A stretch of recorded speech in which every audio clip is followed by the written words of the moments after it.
এতক্ষণে আপনার আসার সময় হয়েছে? আমি 1.5 ঘন্টা আগে ফুড অর্ডার করেছিলাম। আমার তো থেকে ঠান্ডা হয়ে গেছে। ঠান্ডা কেন হবে না? 1 ঘন্টা আগে অর্ডার করা ফুড কি এতক্ষণে গরম থাকে? আপনাকে কতবার ফোন দিয়েছি, আপনি ফোনটাও ধরছেন না। খাওয়া এখানে সিরিয়াল ছিল, আমার সাইকেল আসি তো এর সময় লাগছে। আপনাদের সমস্যা কি জানেন? আপনারা শুধু এক্সকিউজ দেন। এই টাকাটা নিয়ে 190 টাকা দিয়ে দে। ফালতু কথা। বিলটা ম্যাডামকে বলবেন, তার টিপসের জন্য ধন্যবাদ।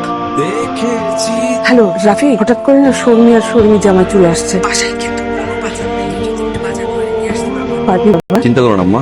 ঠিক আছে বাবা। আসসালামু আলাইকুম আম্মা। গরম মশলা ধরে গরু 120 গরম মশলা নিয়েছে, তেল বেশি। কইতে আয় কি অর্ডার দেয়? কি রে রাফি, তোমার তো এরকম শুকনা লাগতেছে কেন? সারাদিন কিছু খাস নাই? খাবার ডেলিভারি করতে করতে নিজের খাবারের খবর থাকে না। আমার খাবার তো আমি খাই। তুই একটু সহজ খা। ছেলেটা অমানুষের মতো খাটাখাটি করছে, দিন রাত এক করে খাটাখাটি করে, না ঘুমাতে পারে না, খাওয়া দাওয়া করতে পারে। তো খাটাখাটনির পরও কোনো দিক সামাল দিতে পারছি না ঠিক মতো। একদিক করতে গেলে আরেক দিক। কি করবো আমি বুঝতে পারি না। ছেলেটার মুখের দিকে আমি তাকাতে পারি না। আম্মা, আমার কাছে খুব ভালো একটা প্রস্তাব আছে। বন্ধু আছে না রাজু, ওর কাছে সৌদি আরবের একটা ফ্রি ভিসা আছে। ফ্রি ভিসায় ওকে আমরা সৌদি আরব পাঠাই, জাস্ট গাড়ি। কি আমার এত শিক্ষিত ছেলে বিদেশে গিয়ে গাড়ি ধোবে? আমরা তো আশ্চর্য হচ্ছেন কেন? টাকা আসলে তো আমাদের সব প্রবলেম সলভ, কোনো প্রবলেম থাকে না।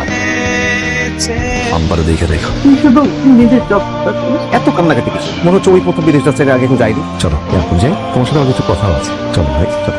এত দূরের পথ একা যাচ্ছে, সামান্য এয়ারপোর্টটুকু একা যেতে পারবো না। নবাব সাহেবের ঘুম শেষ হয় না?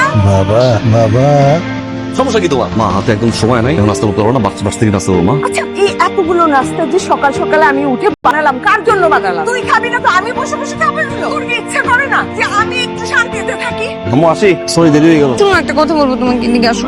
ধরো তোমার আর আমার বিয়ে হয়েছে, তো বিয়ের পরে না রাস্তায় ঘুরে ঘুরে চা বেচো। চাবে জোগালো। তুমি দেখছো, হ্যাঁ, বেচতে বেচতে না তোমার কাছে আমার জন্য একটু টাইম নেই। তুমি কি আমাকে মিস করবা? কেন মিস করবো? ডিপেন্ড মিস করবো।